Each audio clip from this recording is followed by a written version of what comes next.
Okay students, तो आज हम लोग सेट थ्योरी में कुछ लॉज पढ़ेंगे। ठीक है, algebraic laws of sets. Okay, पहला है हमारा आइडेम्पोटेंट लॉज। ठीक है, for any set A we have A union A equal to A and A intersection A equal to A. जैसे मान लेते हैं इन वेन डायग्राम,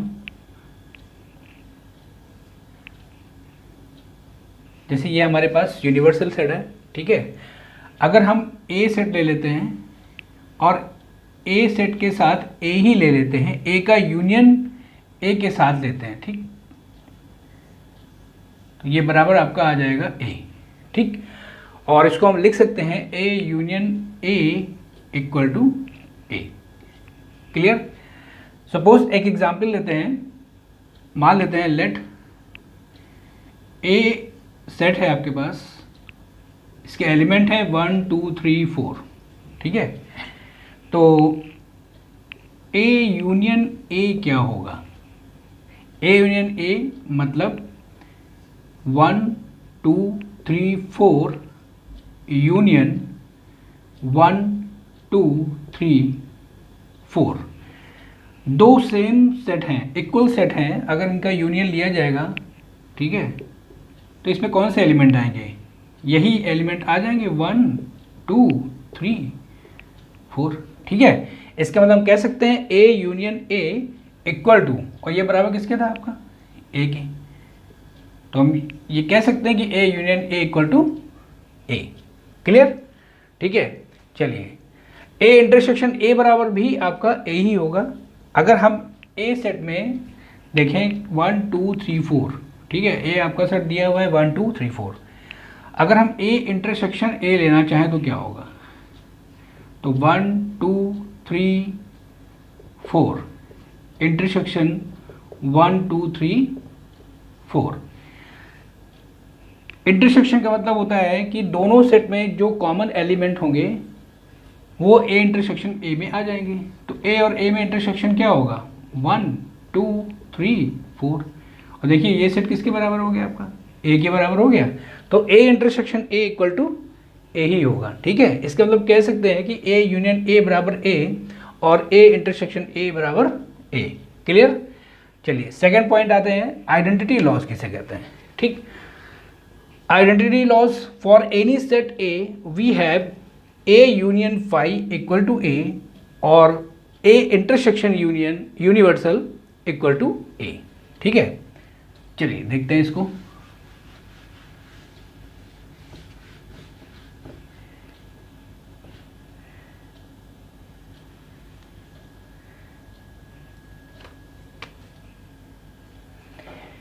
जैसे मान लेते हैं ए आपके पास सेट है 1 2 3 4। ठीक है, 5 भी एक सेट होता है, 5 में कोई भी एलिमेंट नहीं होता है, ये एक एम्प्टी सेट होता है, दैट इज ओके। तो अगर हम ए यूनियन 5 लेना चाहें तो क्या होगा? यूनियन में सारे एलिमेंट आ जाते हैं दोनों सेट के। ठीक है, तो ए यूनियन 5 जब हम निकालेंगे तो 1 2 3 4, और ये बराबर किसके हो गया? आपका ए की। अगर हम ए इंटरसेक्शन यूनिवर्सल ले लें, ठीक है, जैसे मान लेते हैं अगर हम इन सेट के रिलेट में यूनिवर्सल सेट को मान लेते हैं 1 2 3 4 5 6 7 8 9 10।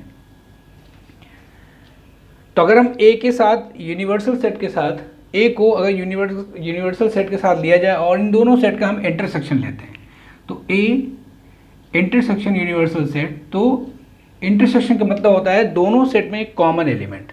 इसमें 1 2 3 4 है, इसमें 1 से 10 तक एलिमेंट हैं, तो देखिए कॉमन क्या हुआ? 1 2 3 4। तो यहाँ पे आपका आ जाएगा 1 2 3 4, और ये बराबर किसके हो गया? आपका ए के। यानी कि A intersection universal set equal to A. ठीक है, जैसे हम इसको अगर वेन डायग्राम से देखना चाहें तो क्या होगा?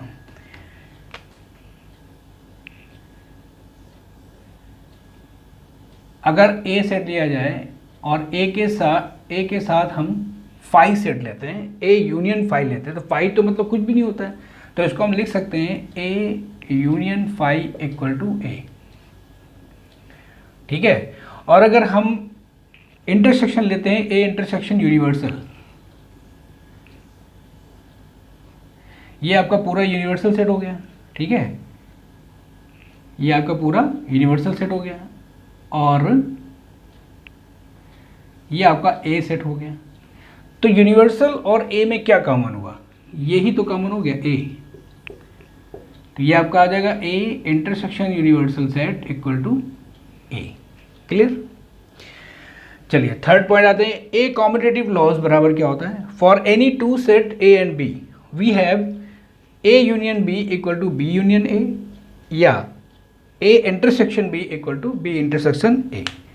ठीक है, कॉम्यूटेटिव लॉ ये बताता है कि अगर दो सेट का हम यूनिवर्सल ले लें तो उसका अगर हम क्रम चेंज कर दें, अगर उसको उसका अरेंजमेंट चेंज कर दें, ठीक है, जैसे ए यूनियन बी को अगर हम बी यूनियन ए लिख देते हैं तो भी कोई फ़र्क नहीं पड़ता है, ये दोनों आपस में एक दूसरे के इक्वल होते हैं।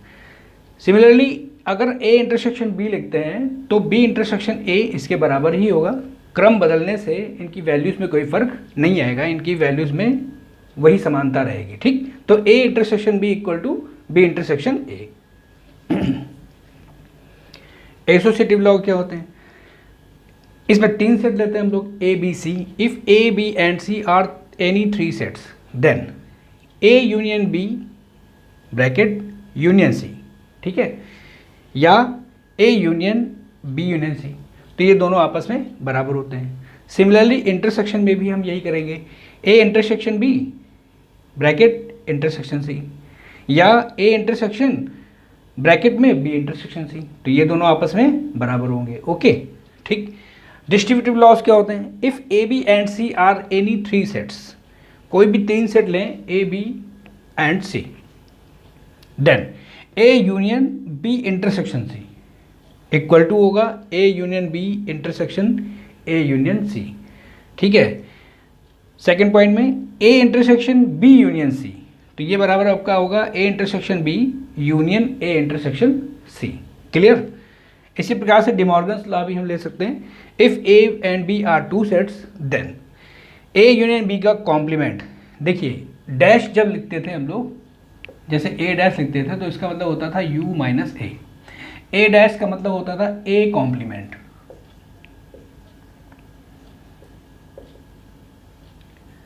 इसको हम ऐसे पढ़ते ए कॉम्प्लीमेंट या कॉम्प्लीमेंट ऑफ सेट ए। ठीक, और ये बराबर क्या होता था यू माइनस ए के। जैसे अगर हमारे पास यूनिवर्सल सेट है, ये आपका ए सेट है, ओके, तो जो ए डैश होगा वो क्या होगा, ये यू में ए को छोड़कर जितना भी पार्ट बचा, जैसे ये,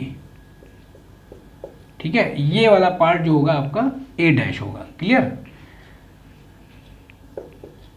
ए सेट के बाहर और यूनिवर्सल में जितना पार्ट बचा हुआ है वो आपका ए डैश होगा। अगर हम ए यूनियन ए डैश ले लें वेन डायग्राम से तो ये बराबर पूरा यूनिवर्सल सेट हो जाएगा, और अगर ए इंटरसेक्शन हम ए डैश ले लें तो बराबर 5 हो जाएगा।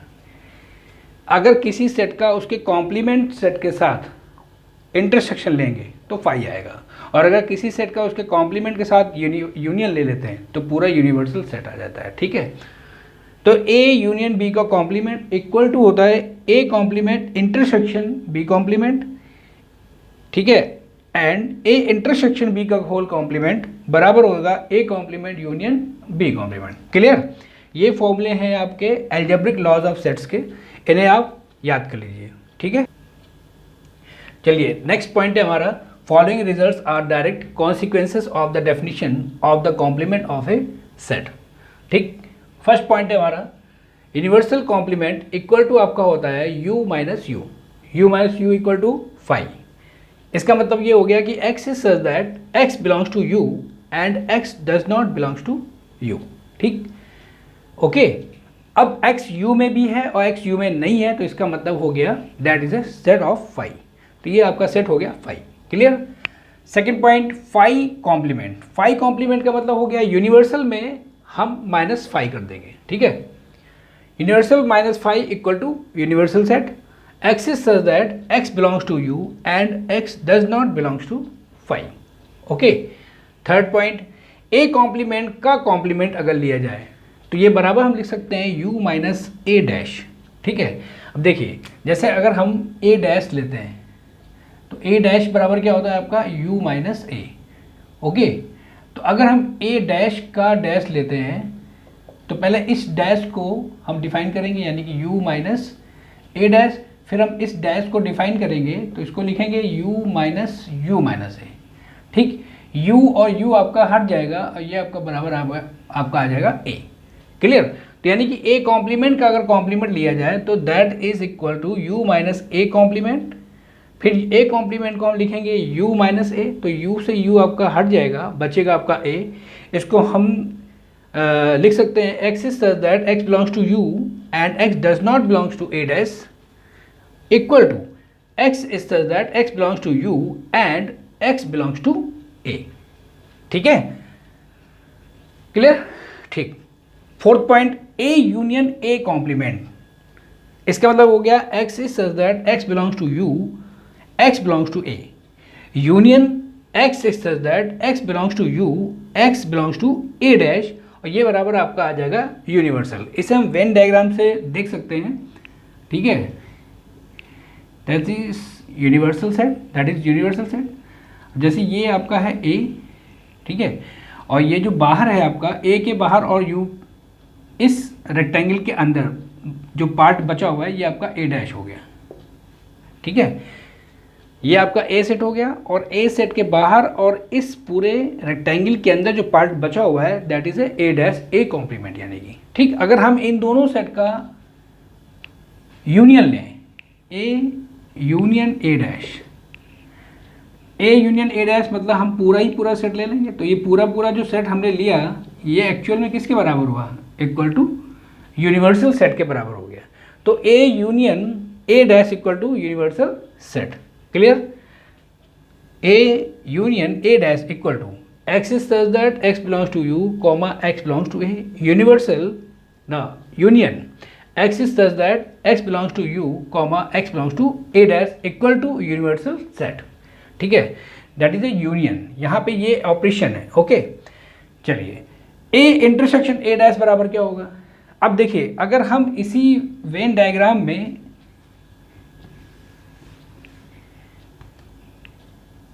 इंटरसेक्शन क्या होता था जो दोनों सेट में कॉमन होता है, जैसे मान लेते हैं अगर आपके पास a सेट है और एक आपका b सेट है, तो ये जो पार्ट है ये आपका a इंटरसेक्शन b होगा। ठीक है, तो इसी प्रकार से अगर हम a और a डैश में इंटरसेक्शन लें,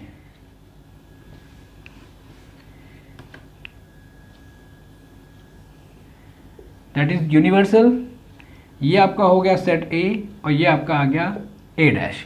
तो गौर से देखिए a और a डैश ये पार्ट है जो बाकी बचा हुआ पार्ट है, a छोड़कर जितना भी पार्ट बचा है यूनिवर्सल में वो सब a डैश हुआ।